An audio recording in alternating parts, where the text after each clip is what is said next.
नमस्कार दोस्तों। डॉक्टर त्यागी health show पर आपका स्वागत है और हमारे साथ हैं आज वैद्यों के वैद्य। बहुत साल तक उन्होंने वैद्यों को पढ़ाया है और आप देख के आपको डॉक्टर प्रताप कुंडू को आपको देख के नहीं लगेगा कि इनकी उम्र 80 साल से ज़्यादा हो चुकी है, लेकिन गजब की फिटनेस है। और मैंने जब इनसे फ़ोन पे बात हुई तो आवाज़ सुनते ही कहा था कि अंकल जी आप तो जवान आदमी हो, 80 साल की उम्र में बहुत फिट हैं। और इनका परिचय मैं अगर देने लग जाऊं आपको, क्रॉस कर लिए हैं 80 क्रॉस कर लिए 80 क्रॉस कर ली। मैं चाहूंगा कि ये अपना परिचय भी खुद दें। और आज आयुर्वेद के बारे में इनसे जानकारी लेने के लिए आया हूं, क्योंकि आयुर्वेद की बातें बताने वाले तो हजारों लोग हैं, लेकिन प्रमाणिक और पुराने टाइम के लोग नहीं रहे हैं। तो सबसे पहले तो जी आपको नमस्कार। नमस्कार सोरण साहब, बहुत बहुत धन्यवाद, आपने समय निकाला मेरे लिए। वैद्य जी अपना एक बार परिचय दो आप। मेरा नाम डॉक्टर प्रताप सिंह कुंडू, मूल रूप से गांव शाहपुर, और मेरा जन्म कराची का है 1943। अच्छा। वहाँ हम 8 साल रहे। पिताजी आर्मी में थे, तो वहाँ 1947 में फिर हम मेहरौली आ गए। 60 साल मेहरौली रहे, और अब भी भाई का लड़का वहीं रहता है। हमारे शिक्षा दीक्षा सब मेहरौली की है। पिताजी कट्टर आर्य समाजी थे। वही प्रभाव जो है हमारे अमूमन ये कहा जाता है कि आर्य समाज में तीसरी पीढ़ी आर्य समाजी नहीं मिलेगी। तो हमारे पिताजी आर्य समाजी थे। उसके बाद मैंने भी उनके पद चिन्हों पर चलने का प्रयत्न किया। दोनों बेटे भी आर्य समाजी हैं। आगे उनकी संतान भी जो है यादवन में उनका साथ देते हैं। तो हमारी तो 4 पीढ़ी होगी। पिताजी यहाँ रोहतक में पढ़ते थे। मैं भी अक्सर वो रोहतक में आयुर्वेदाचार्य किया मैंने, और फिर वहाँ 14 साल पढ़ाया। 9 साल गुरुकुल खानपुर में पढ़ाया, और 2 महीने मैं हॉलैंड और बेल्जियम में आयुर्वेद और वेद का प्रचार प्रसार करता हूँ। 2 महीने हॉलैंड और बेल्जियम में भी इन्हीं का प्रचार प्रसार करके आया।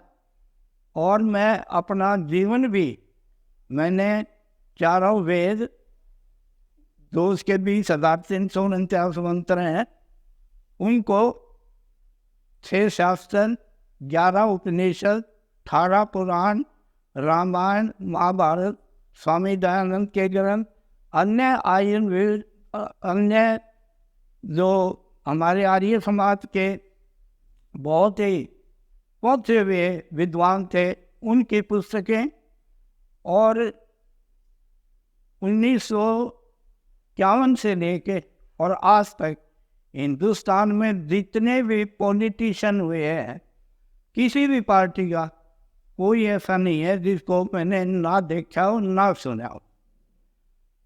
तो मैं अपना जीवन भी जो है वेद और आयुर्वेद के अनुसार चलाता हूँ, क्योंकि मैंने आयुर्वेद जो है वो पैसे कमाने के लिए नहीं पढ़ा, मैंने अपना जीवन चलाने के लिए पढ़ा, और उसी पे मैं आचरण करता हूँ।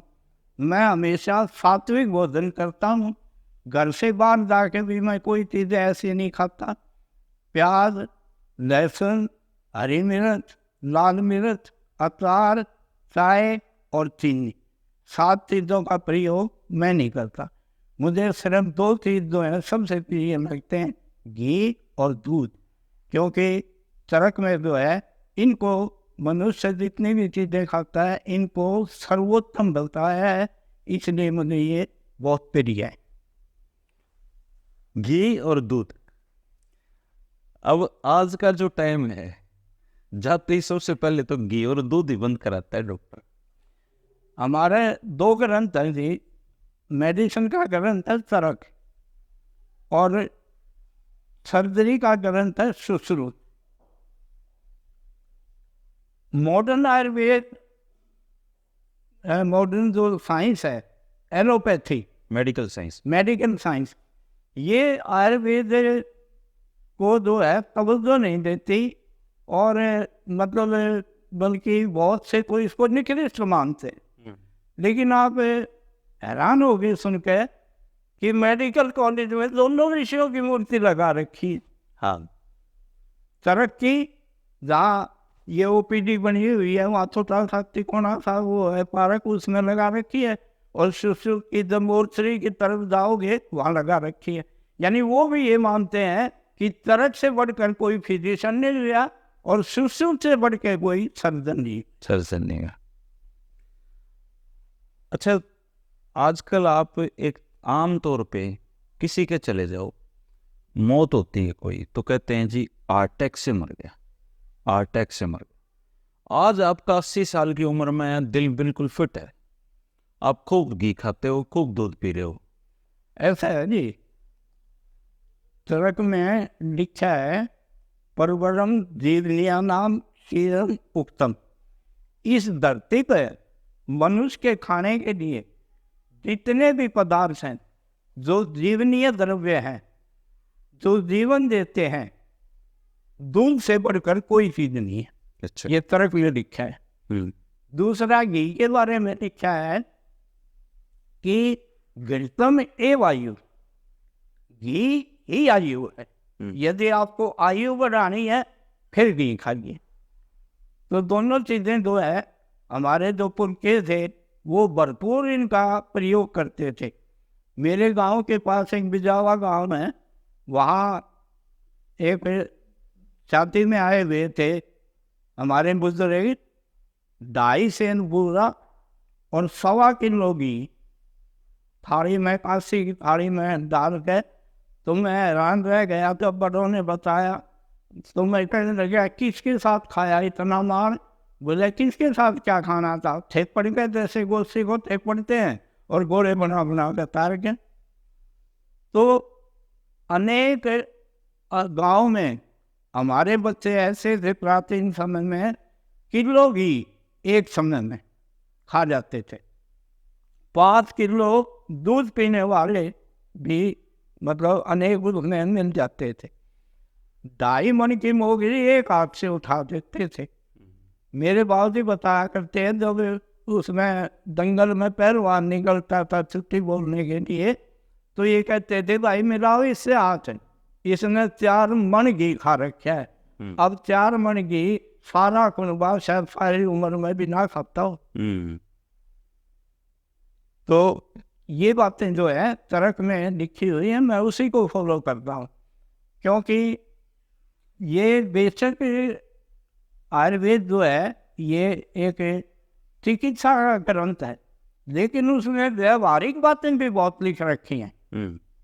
उसमें लिख रखा है कि जो आप पुरुष होते हैं, श्रेष्ठ पुरुष होते हैं, विबुद्ध पुरुष होते हैं, उनके अनुसार हमें जीवन बिताना चाहिए, क्योंकि वो हमेशा सत्य बोलते हैं, वो रज और तम से विहीन होते हैं, सात्विक गुण वाले होते हैं, इसलिए उनका अनुगमन करना चाहिए।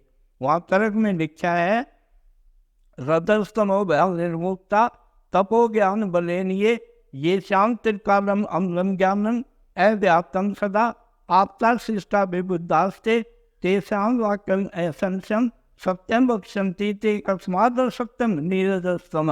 वो हमेशा सत्य बोलते हैं, उनको असत्य बोलने की जरूरत नहीं है।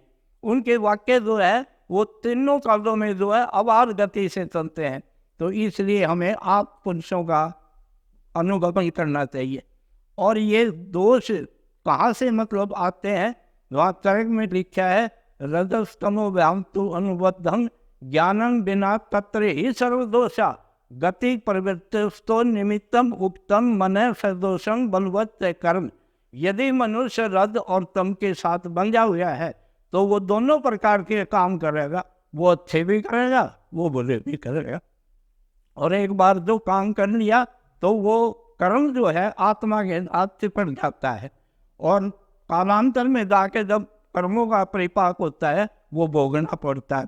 अच्छे कर्मों के फल जो है आप अच्छे भोगोगे और बुरे कर्मों के फल भी आपको भोगने पड़ेंगे। ईश्वर न्यायकारी है। ईश्वर के यहाँ ऐसा नहीं होता जैसे हम मैथ में पढ़ते हैं कि भाई 10 बुरे कर 10 जो है अच्छे कर्म करे, 4 हमने बुरे कर दिए तो परमात्मा 10 में से 4 घटा देगा, 6 के बढ़िया कर्म कर वहाँ ये जमा घटा वहाँ नहीं होती। वहाँ तो जो 10 बढ़िया कर्म किए हैं वो उनका फल बढ़िया मिलेगा, जो 4 बुरे किए हैं वो 4 बुरे का फल भोगना पड़ेगा।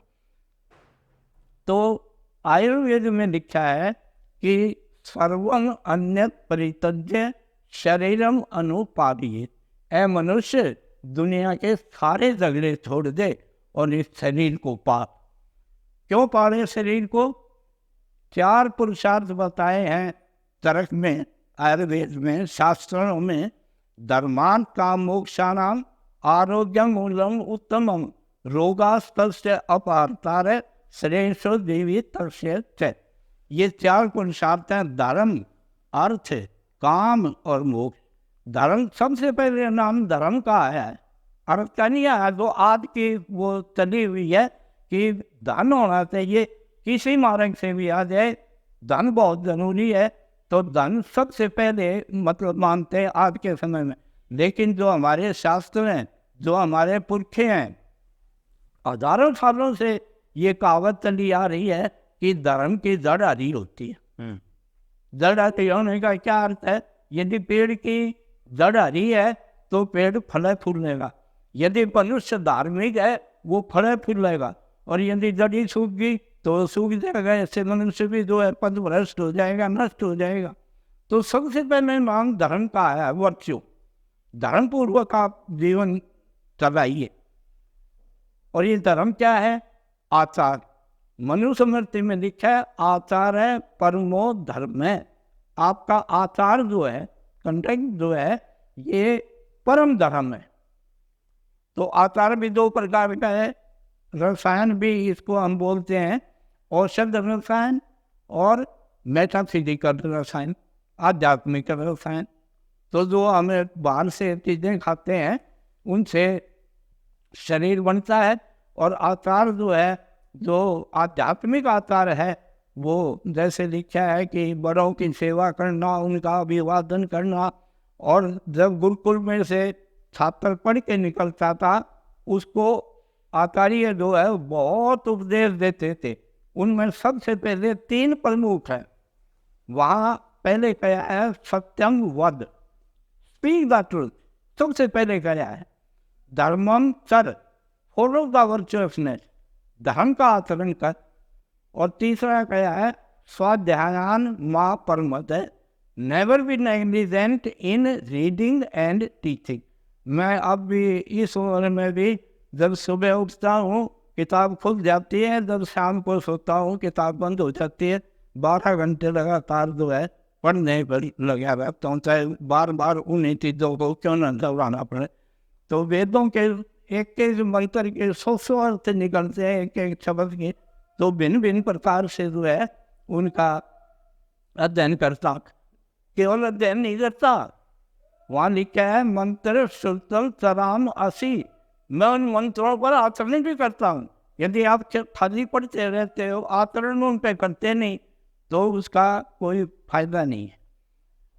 पहले हम बुजुर्गों के पास बैठ के उनसे संस्कार प्राप्त करते थे, लेकिन आज कोई भी बच्चा पूरे देश में आपको बुजुर्गों के पास बैठा हुआ नहीं मिलेगा, या तो टीवी के आगे या मोबाइल फोन पे। तो वहाँ संस्कार कहाँ से मिलेंगे फिर? तो एक कवि ने कहा है कि बड़े का बोल छाती का छोले बड़े का बोल पार दागा रे, और जो मन न पड़ा कि दो मजदार दागा रे। हमारे संस्कार नहीं है, संस्कार विकृत हुए हैं। तो इसमें सात्विक जो अन्न खाता है उसका मन भी सात्विक हो जाता है, उसकी बुद्धि भी सात्विक हो जाती है, और वो परमात्मा की ओर अच्छे कर्मों की ओर जो है अग्रसर होती है। तो मैंने बताया कि सबसे पहले धर्म का नाम आता है, उसके बाद धन का नाम आता है। धन बहुत बड़ी चीज़ है, लेकिन धन सब कुछ नहीं है। अगर धन सब कुछ होता तो टाटा बिरला क्यों पुत्रों के बारे वो रहते, पुत्र विहीन रहते, वो तो दुनिया भर के डॉक्टरों को इकट्ठा कर देते।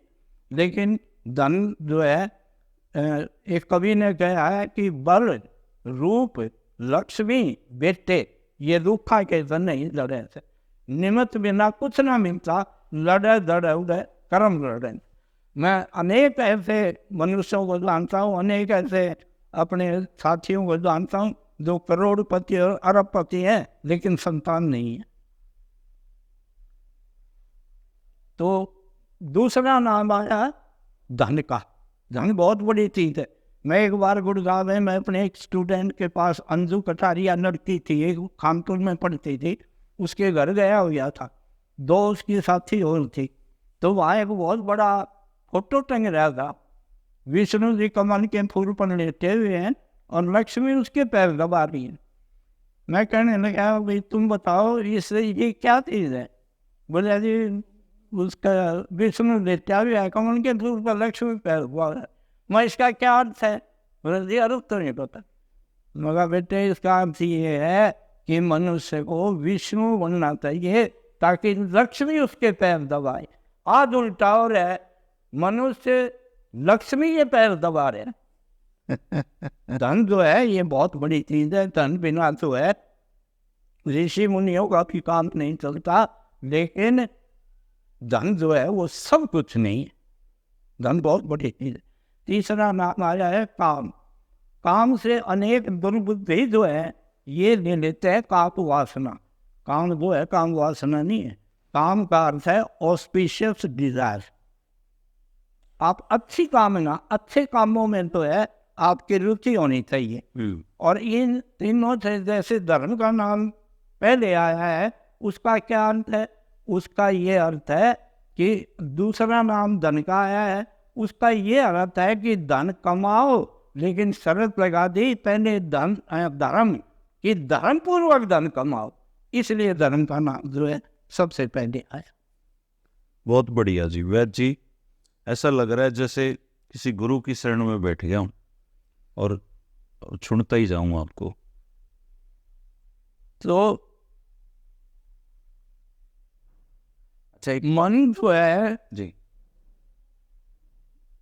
उसमें वेद में आया है, ए विषम न पितुम किन्नु, और lord make our food free from the poison. हे भगवान, हमारे अन्न को आप विष रहित बनाओ। अब परमात्मा क्या करेगा? हमने 4 कट्टे डाले, मैंने 6 कट्टे डाले हैं यूरिया के, मैंने इतने कट्टे डाले हैं, मैंने इतना पेस्टिसाइड डाला है। एक फ्यूरिट दवा है, चाय पत्ती की तरह आती है, वो सबसे पहले आंध्र प्रदेश के अंदर ही यूज हुई थी। उसका दुष्परिणाम क्या हुआ कि बच्चे जो है कुत्ते बिल्लियों की तरह ऐसे पैरों पर चलने लगे, उठ नहीं सकते थे। 62 देशों के अंदर उस दवाई पर प्रतिबंध है, लेकिन यहाँ से आप ट्रक भरवा बिक रही है। उसको जब मारते हैं दानों के अंदर, कितना भी काला सांप हो, कितना भी जहरीला हो, किले में से बाहर नहीं आ सकेगा, वहीं मरेगा। मनुष्य के अंदर तो जहर भी नहीं है, ये क्यों नहीं मरेगा? एक और नई बीमारी चल पड़ी, गाय भैंसों के पिट्यूटरी का इंजेक्शन लगाते हैं, यहाँ तक भी नहीं जाते। अब तो और क्या नाम है, एक और इससे भी ऊपर पहुंच गए। घिया की बेल में, तोरी की बेल में, तरबूज में। कौशाम्बी जगह है गाजियाबाद से आगे, वहाँ खेतों में 2 मजदूर बड़े हुए और वो तरबूज में पिट्यूटरी के इंजेक्शन लगा रहे। चैनल वालों ने उनसे पूछा, भाई ये क्या कर रहे हो? बोला जी ये जल्दी बढ़ने, एक तो लाल हो जाएगा, एक जल्दी बढ़ेगा, एक इसका साइज बहुत बड़ा हो जाएगा। अरे भले आदमी, ये तीनों काम तो हो जाएंगे, लेकिन जो ये पिट्यूटरी शरीर में जाएगी ये क्या करेगी? भैंसों के लगा देते हैं। गाँव में जितने भी पंचून की दवाइयाँ हैं इस पे बैन है, लेकिन हर जगह मिल जाएगा आपको। इसका क्या काम था? इसका काम था जब बच्चा पैदा होता है और उसके अंदर उसमें आ जाता है वो, तब औरत को दिया जाता था ताकि यूट्रस में कॉन्ट्रैक्शन होके बच्चा बाहर आ जाए। ये है इसका काम पिट्यूटरी का। ऑक्सीटोसिन साल्ट है इसके अंदर, ये इसका कार्य है। अब यदि आप इसको दूध के अंदर जाएगा, दूध के से फिर शरीर में जाएगा, औरत के शरीर में पहुंचेगा तो वहाँ 2 काम करेगा, मिस कैरेज करेगा और एबॉर्शन करेगा। या तो 3 महीने में बच्चा गिर जाएगा या 5-6 महीने में गिर जाएगा। चलो उसके अंदर मान लिया दुष्परिणाम हो गए, उसके अंदर तो यूट्रस है। मनुष्य में, मेल में तो यूट्रस नहीं है। वहाँ क्या करेगा? हार्ट को डैमेज करेगा, किडनी को डैमेज करेगा, डाइजेस्टिव सिस्टम को डैमेज करेगा, ब्रेन को डैमेज करेगा। तो ये परिणाम, दुष्परिणाम हैं इन दवाओं के। आज कोई गांव खाली नहीं है जहाँ ये कैंसर का मरीज ना हो। और ये विदेशों में तो आज की बीमारी नहीं है। हिटलर की जो माँ थी वो कैंसर के रोग से मरी थी। मैं 2 महीने, कहते हैं कि भाई विदेशों में बहुत बड़ा अच्छा वो है, मैं 2 महीने लंदन बेल्जियम गया तो मेरे को एक आदमी हॉस्पिटल में ले गया। वहाँ ऐसे ऐसे मरीज थे जिनकी तरफ हम देख भी नहीं सकते। ये सारा क्या है? ये है मतलब इसका खाने का दुष्परिणाम है। वैद्य जी, कुछ ऐसा जैसे आजकल की जो जीवन शैली है, इसमें क्या बदलाव हमें करने चाहिए? हमने मतलब हमारे उसमें वेद में लिखा है, नवा नो अग्नि आवर स्तोत्री भी सुशिक्तिर ईशे। हे परमात्मा, मुझे हमेशा नया अन्न जो है खाने के लिए दे। आज जो बच्चे हमारे खा रहे हैं, ये जो महीने महीने के बने हुए बर्गर, चाउमीन, तो इन सब खाने पीने का ये दुष्परिणाम है कि सभी जो है प्रारंभ से जो है मतलब उनको खाने के लिए प्रेरित करते हैं। माँ बाप रोकते नहीं उनको, जबकि हमारा वेद कहता है, आयुर्वेद कहता है कि सुबह का बना सुबह खा लो, शाम का बना जो है शाम को खा लो। हमेशा ताज़ा ताज़ा अन्न जो है वो खाना चाहिए। रखा हुआ ये फ्रिज किस लिए चले? ये इसलिए तो चले 2-2, 3-3 दिन तो सब्जी उसमें रहती है, खाना उसमें रख देते हैं। फिर सर्दी हो तो वो गर्म करने के लिए व्यवस्था उसमें है। लेकिन वेद आयुर्वेद ये कहता है हमेशा जो है ताज़ा खाना चाहिए। और ये ना खाने का आर्य समाज का क्योंकि प्रसार कम हो गया और ये नए नए गुरु, रोजाना एक नया गुरु पैदा हो जाता है और एक नई माता पैदा हो जाती है, उसकी तरफ न जाकर उनकी तरफ दौड़ते हैं।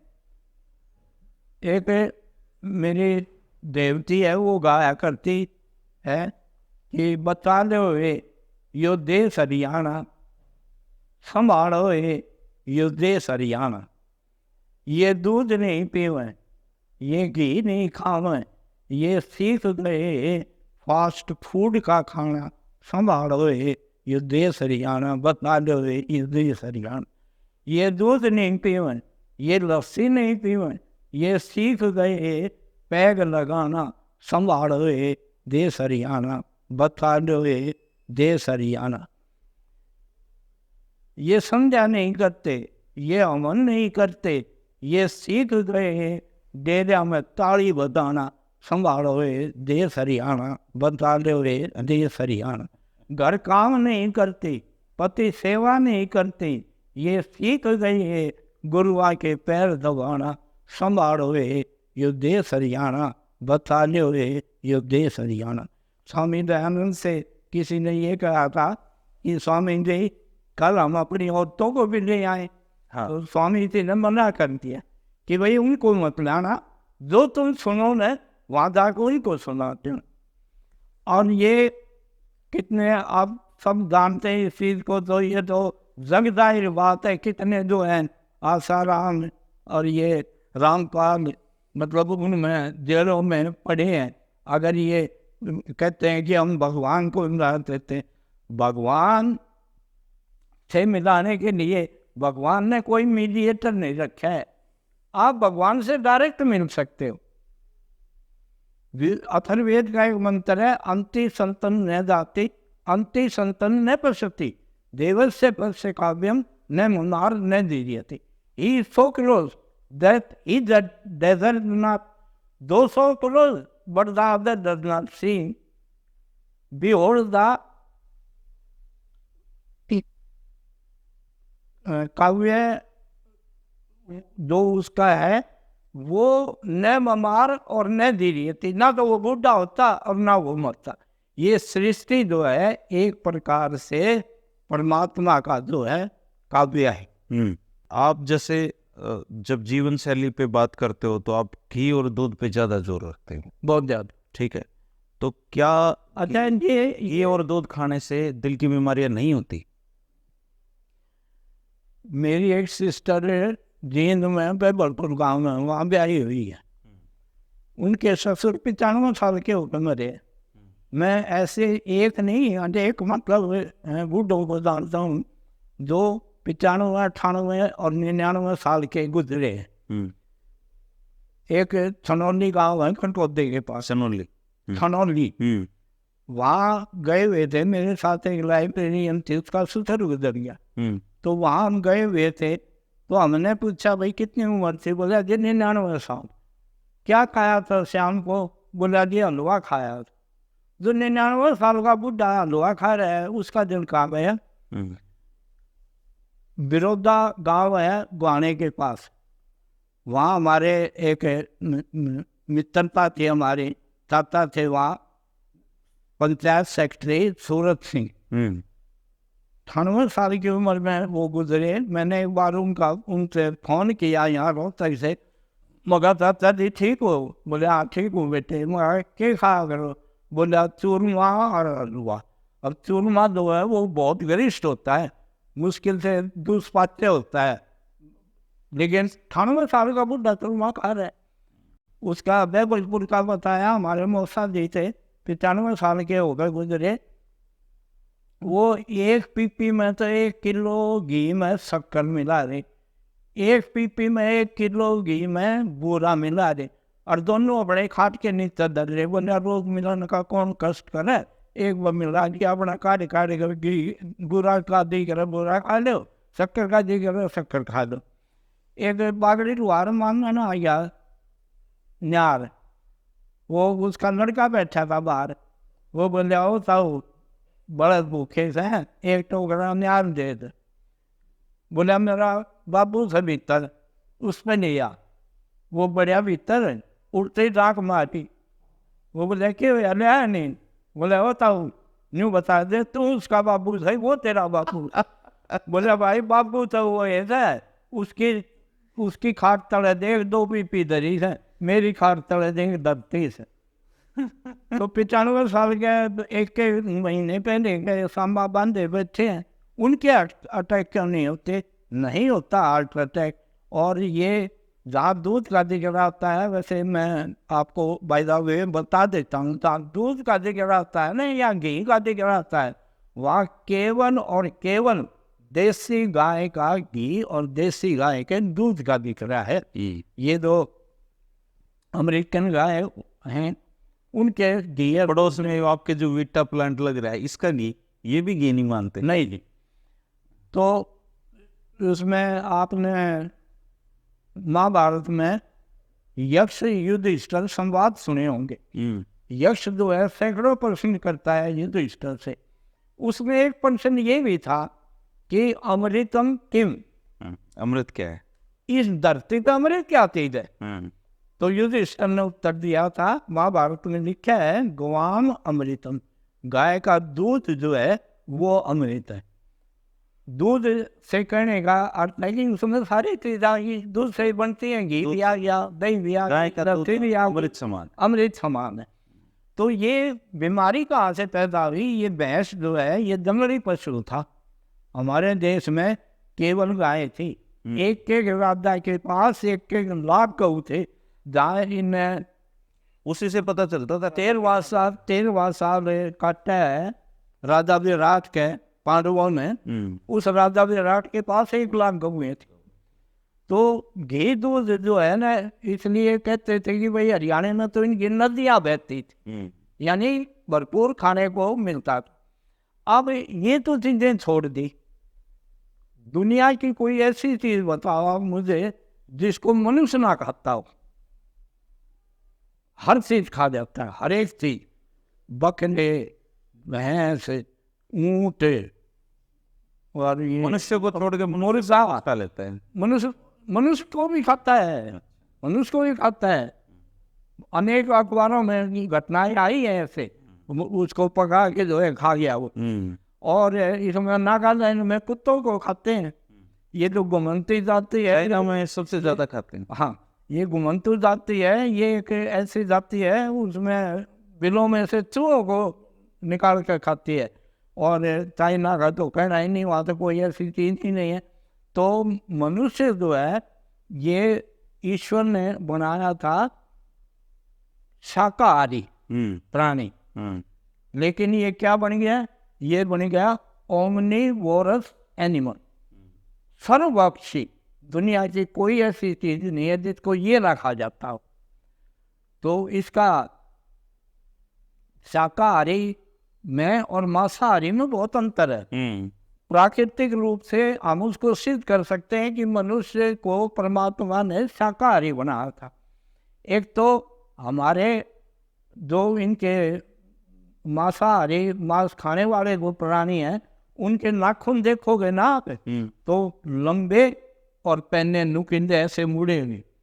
वैसे आज तो हमारे बच्चे भी बढ़ा के मांसाहारी का अपना प्रमाण दे रहे हैं कि इतने में इतने नाखून बढ़ा देते हैं।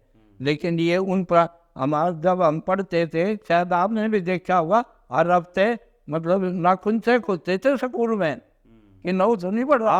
आप भी नहीं रखने देते ना? अब भी चेक होते हैं बच्चों नहीं, सब चैनल में, कॉलेजों में जितनी टीचर हैं सारे देखो सब बढ़ा है। अब तो बढ़ा रहे हैं। हाँ, तो ये जो है ना, उनके नाखून बड़े होते हैं। उनके जो दांत है ना, कुत्ते के, बिल्ली के, शेर के, चित्ते के, आगे से पिन पॉइंटेड होते हैं। हमारे दांत जो है ऐसे चौके में इनके नुकीले होते हैं। नुकीले होते हैं, मांस खान वो फाड़ने के लिए उसको। जितने भी मांसाहारी प्राणी हैं, कुत्ता है, बिल्ली है, शेर है, सब जीभ से चाट कर पानी पीएंगे। और जितने शाकाहारी प्राणी हैं, गाय हैं, भैंस हैं, ऊंट है, बाई ड्राउट घूंट के पानी पिएंगे। हमारी आंतें जो है वो बहुत लंबी हैं, उनकी आंतें अपेक्षा से कम है। वो तो जो खाएंगे वही पच जाएगा, उसको पकाने की जरूरत ही नहीं। तो मनुष्य को जो है शाकाहारी बनाया था, लेकिन सारे जो है सर्वभक्षी प्राणी। अच्छा, पानी को लेके जैसे वैद्य जी बात होती है, हाँ जी, जल को, तो जल को क्या घूंट भर भर के ही पीना चाहिए? बिल्कुल। आयुर्वेद में तो बल्कि ये आया है कि रोटी को पियो और दूध को खाओ। यानी उसको, मतलब अमूमन तो ये कहते हैं कि 32 दांत भगवान ने इसलिए दिए हैं कि एक गिलास को 32 बार लगवाओ, वो पानी बन जाओ, ताकि आप तो बेदोर ही नहीं पड़े। और पानी को जो है वो घूंट के इसलिए पिया जाता है कि उसको आहिस्ता आहिस्ता पीना चाहिए। पानी को खाओ, इसका मतलब। हाँ, उससे ठीक रहता है स्वास्थ्य। बिल्कुल बिल्कुल। और देखो, जो वेद की और आयुर्वेद की बात है वैसे ही नहीं लिखी, मतलब बहुत समझ के जो है ना, नींद की जैसे लेनी चाहिए। देखो, नींद अमूमन जो है ना, वैसे 6 घंटे की बताई है, 10 से 4, लेकिन जो असली नींद है ना, वो सिर्फ 2 घंटे आती है। अच्छा, उस समय जो है मनुष्य को कुछ नहीं पता होता, वो आत्मा जो है परमात्मा से मिल रही होती। आनंद से, मतलब जब कभी ऐसी नींद आती है तो कहते हैं भाई आनंद आए। और बाकी समय तो मतलब कुछ सपनों में, कुछ ऐसे 2 घंटे तो मतलब वो ऐसी साउंड स्लीप होती है कि उससे, मतलब हमारे यजुर्वेद के 34वें अध्याय में 6 मंत्र आते हैं जो हम रात को बोल के तब सोते हैं। मैं तो 7 बोलता हूँ, एक और भी है। अच्छा, उन 6 मंत्रों के बाद जो है, जो यजुर्वेद का 16वां मंत्र है, वहां लिखा है पितुम नेस्तोषम, now I shall glorify the food. अब मैं खाने का जो है वर्णन करता हूँ। तो एकदम मन के बाद खाने का वर्णन वेद में क्यों आया?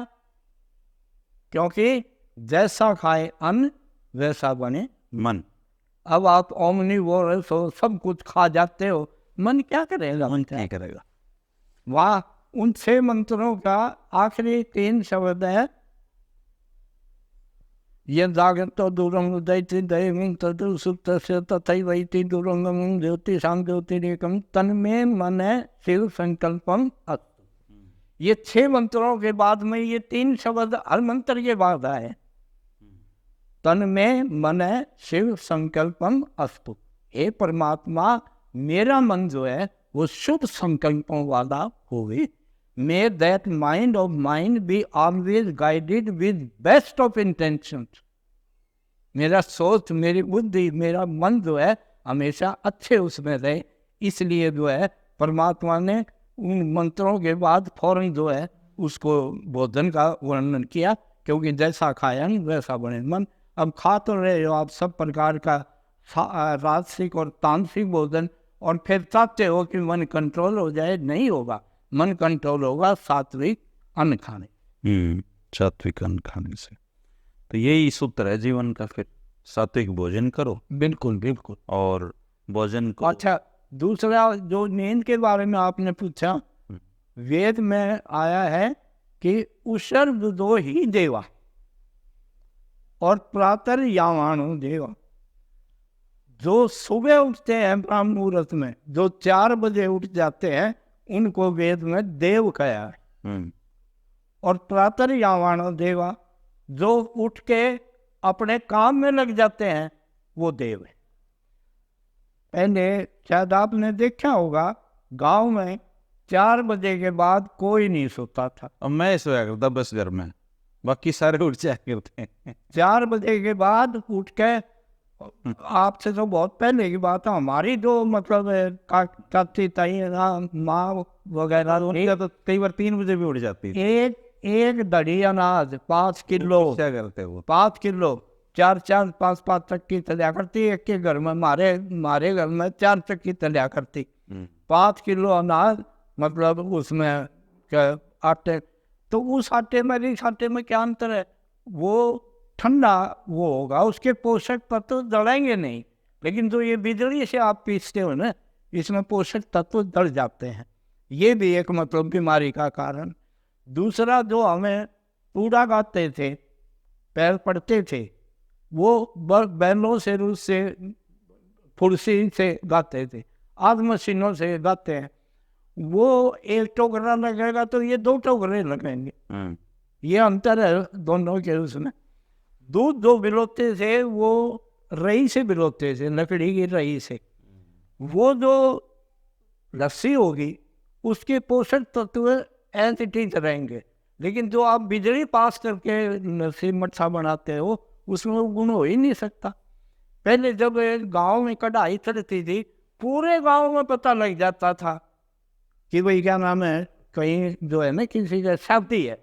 आज आप उस गिलड़ी के अंदर नाक डबलो तब भी उसमें सुगंध नहीं आती। उसका क्या कारण है? हमारे पशु जो है 24 घंटे कुत्ते में बंधे रहते हैं। पहले जो है जंगल हुआ करते, सुबह से शाम तक जंगल में चला करते, 100 प्रकार की जड़ी बूटियां और पत्ते खाती थी, और वो दूध जो है मतलब हमें निरोग रखता था। लेकिन आज जो है हम उसको, फिर जो वो बेचारी टूडार वो खाती है, वो क्या है? वो भी तो यूरिया है। वो यूरिया भगवान ने, यूरिया जो है एक प्रकार का टॉक्सिक सब्सटेंस है, और भगवान ने इतना अच्छा प्रबंध कर रखा है शरीर के अंदर कि किडनी जो है उस जितने भी टॉक्सिक सब्सटेंसेस बनते हैं उनको किडनी बाहर निकाल देती है। यूरिया है, यूरिक एसिड है, क्रिएटिन है, क्रिएटिनिन है, सब विषाक्त पदार्थों को पेशाब के द्वारा बाहर निकाल देते। लेकिन जब आप सुबह से शाम तक यूरिया अंदर डाले जाओगे, उसका परिणाम क्या होगा? किडनी जो है डैमेज हो जाएगी, वो निकाल ही नहीं सकेगी, वो शरीर में रह जाएगा, और वो ये कैंसर का ये भी एक कारण है। दूसरा, जो मॉडर्न मेडिसिन हैं, इनका भी, क्योंकि मैंने दोनों पैथियों से मतलब ये मेडिसिन पढ़ाई है, आयुर्वेद से भी और मॉडर्न मेडिसिन भी, तो इतनी मोटी मोटी ड्रग टुडे, सिम्स, मिम्स किताबें आती हैं जिसमें तमाम मॉडर्न मेडिसिन दी हुई होती है। उस किताब में मतलब कोई एक सिंगल दवाई आप ऐसी नहीं दिखा सकते जिसके 10 साइड इफेक्ट ना हो। वो एक करेगी तो 10 पैसा भी करेगी। मेरे गांव में एक लड़का था, जवान लड़का, उसकी किडनी फेल हो गई। एक दिन मैं घूमता हुआ, बेटी भी मेरे साथ थी, मैं उसको पूछने लगा, काला काला कहते थे उसको, मगर बेटे काले क्या हुआ तेरे को? तो बोला चाचा मेरे सिर में दर्द रहा करता। तो मैं स्टोर पे पहुंच गया, मेडिकल स्टोर पे। मैंने उसको कहा भाई सिर में दर्द है। उसने सेरिडोन दे दी। ठीक है। मैंने सेरिडोन खा ली, मैं ठीक हो गया। फिर आहिस्ता आहिस्ता उसका प्रभाव कम होने लगा। फिर मैं सुबह शाम लेने लग गया। फिर और प्रभाव कम हुआ, मैं 3 टाइम लेने लग गया। फिर मैं दो खाने लग गया और वो किडनी जो है गुड्डे में जो बोल के। तो इसलिए आयुर्वेद की कोई दवा आप ऐसी नहीं बता सकते, कोई भी दवा आप ले लो, कोई भी, जिसका कोई साइड इफेक्ट ना हो। तो साइड इफेक्ट हो, आयुर्वेद की दवाओं के साइड इफेक्ट नहीं होते। इनकी कोई दवाई बिना साइड इफेक्ट के नहीं हो। इनके ये बेसिक फर्क है आयुर्वेद में। बिल्कुल है, बिल्कुल। देखो वो दो क्या नाम है, मतलब जो ऋषियों ने वो बनाई है, उनकी कोई लेबोरेटरी थोड़ी होती थी। वो तो योग साइंस से अपने योग के द्वारा उसको प्रत्यक्ष करते थे, उस ज्ञान को, और उसके अनुसार बनाते थे। अब प्रचलन क्या है, जैसे रामदेव जी हैं, खूब जो है मतलब खूब बुद्धि चली हुई है, लेकिन आयुर्वेद का ज्ञान नहीं है। आप ये कह दो कि भाई इनको आयुर्वेद का वो है, बस ये प्रचार जो है ना, प्रचार प्रसार, ये जो है इस बात को चढ़ा है। सबसे पहले इन्होंने क्या किया, मैं जब कानपुर आयुर्वेद में कॉलेज में लगा हुआ था, तो मैंने देखा हमारा स्टाफ जाता था रोहतक से, गुआने से मैं बैठता था, तो मैंने देखा 2-3 जनानी टीचर जो है ऐसे ऐसे कर रही है, पता नहीं क्या हो गया इनको, खुजली हो रही होगी। कुछ दिन के बाद देखा काफी करने लगी, बस हम बैठा। कुछ दिनों के बाद देखा पूरी बस करने लगी रही। फिर मैंने पूछा, मतलब भाई ये क्या है? बोला नहीं, रामदेव ने बताया है अगर हम इन नाखूनों को ऐसे घिस लें तो ना तो ये बाल काले सफेद होंगे और ना बाल झड़ेंगे। कुछ दिन के बाद मैंने देखा बाजारों में भी, कुछ दिन के बाद बस स्टैंड पे भी, कुछ दिन के बाद रेलवे स्टेशन पे भी, और पूरा हिंदुस्तान पागल हो गया इनको, जबकि मॉडर्न साइंस भी इस चीज़ को मानती है और आयुर्वेद भी मानता है। आयुर्वेद में तो लिखा हुआ है, और मॉडर्न साइंस भी मतलब इस चीज़ को मानती है कि नाखूनों के घिसाने का बालों से कोई दूर दूर का भी संबंध नहीं है। पर रामदेव ने कह दिया ना, और तरफ में तो ये लिखा है, न खान न घटिए, इन नाखूनों को आपस में मत घिसो। अगर ये आयुर्वेद पढ़ा होता तो ये दुनिया को पागल नहीं बनाता। पर इसकी आजकल तो गुड्डी घूम रही। मैं तो कहने लगा प्रचार आदान का जमाना है। देखो 90% आदमी जो है टेलीविजन देख के सामान खरीदते हैं। आप कितनी अच्छी बात होता लो सुनने को नहीं, और वो 20 बीमारियां के नाम कुछ बोल देंगे। और सुप्रीम कोर्ट ने भी डांट लगाई है कि भाई तू ये झूठे प्रचार मत करे कि इससे वो ठीक हो जाता है। अब मैं एक उदाहरण देता हूँ उनका। उनके गुरु थे जहाँ उन्होंने शिक्षा पाई गुरुकुल कालवे में, आचार्य बलदेव, उनके पास पढ़े हैं वो। आचार्य बलदेव जी बीमार हो गए और उनके पास चले गए। अगर वो सब प्रकार का इलाज जानते थे, उनका इलाज क्यों नहीं किया? वो कहाँ दाखिल करवाए? लखनऊ मेडिकल कॉलेज में। कई बार जो है वहाँ दाखिल करवा कर उनका इलाज तने क्यों नहीं ठीक करे अपने गुरु, और अंत में वो मतलब मृत्यु को प्राप्त होगी। तो ये सब जो है ना कहने की बातें हैं कि भाई क्या, अच्छा पहले जैसे ये मजमा लगाते हैं ऐसे ये मजमा भी लगाने लगे। खड़ी होकर जनानी कह देती, आचार्य जी मैंने ये कपाल बाती करी और मेरा हार्ट ठीक हो गया, मेरी किडनी ठीक हो गई। उसी के आदमी उन्हीं से जो है कहलवा रहे। कोई मतलब ऐसा वो नहीं है कि भाई इनके करने, मैं योग के बारे में बताता हूँ आपको संक्षेप में। योग जो है पतंजलि का योग है। पतंजलि ऋषि ने योग दर्शन लिखा है, पतंजलि योग दर्शन। उसमें सारी क्रियाएं जो है वो सरल योग है। ये जितनी भी क्रियाएं कराते हैं रामदेव जी, सारे हठ योग की क्रियाएं, इसमें सरल योग कोई नहीं है। चलो नाम बिक रहा है बच्ची वो तो है, देखो मैंने बताया आपको 90% टीवी देख कर चीज खरीदते हैं बाजार से, ऐड का जमाना है। तो आप अब भी मरीजों को देखते हैं, आ जाता है कोई? मैं बेटा करता है इलाज, बेटा करता, आपने छोड़ दिया इनसे? छोड़ दिया। स्वाध्याय करते हो? बस कोई मतलब विशेष वो है ना बहुत है तो बेच सकते न, वरना बेटा करता। अच्छा अच्छा। उसको सिखा दिया सारा जो है, मतलब वो कर। नाड़ी भी देखते थे आप? करता नहीं, नाड़ी परीक्षण नहीं करते? नहीं। नाड़ी परीक्षण की ये जो बातें सुनते हैं हम कि वो धागा बांध के भी देख दिया करते, सत्य हैं वो? सत्य बातें हैं हम? देखो हमने नहीं देखी। वैसे नाड़ी का ज्ञान जरूर मतलब कुछ आदमियों को था। अब मतलब कम है? नहीं है ना, अब तो ना के बराबर। दोस्तों ये थे डॉक्टर प्रताप सिंह कुंडू जी, वैद्य हैं। और मुझे ऐसे पहले व्यक्ति मिले हैं जिन्होंने चारों वेद पढ़े हैं, सारे शास्त्र पढ़े हैं, उपनिषद पढ़े हैं, पुराण पढ़े हैं, सारी चीज़ पढ़ रखी है इन्होंने। मुझे ऐसे पहले व्यक्ति मिले हैं। और ये भी बढ़िया बात है कि इसी रास्ते से कई बार गुजरना होता है, तो अब तो मुलाकात होती रहेंगी अच्छी। और लक्ष्मी के 1100 रागनी और मेहर सिंह के 450। लक्ष्मी जी की 1100 रागनी और मेहर सिंह जी की 450 रागनी भी ये पूरी दुनिया में ये ज्ञान, और इन पे भी कभी आपका ज्ञान लेंगे। ये पहली मुलाकात थी अपनी, और बहुत अच्छा लगा। वैद्य जी से कोई सवाल आपको पूछना हो तो आप पूछ सकते हैं। नमस्कार।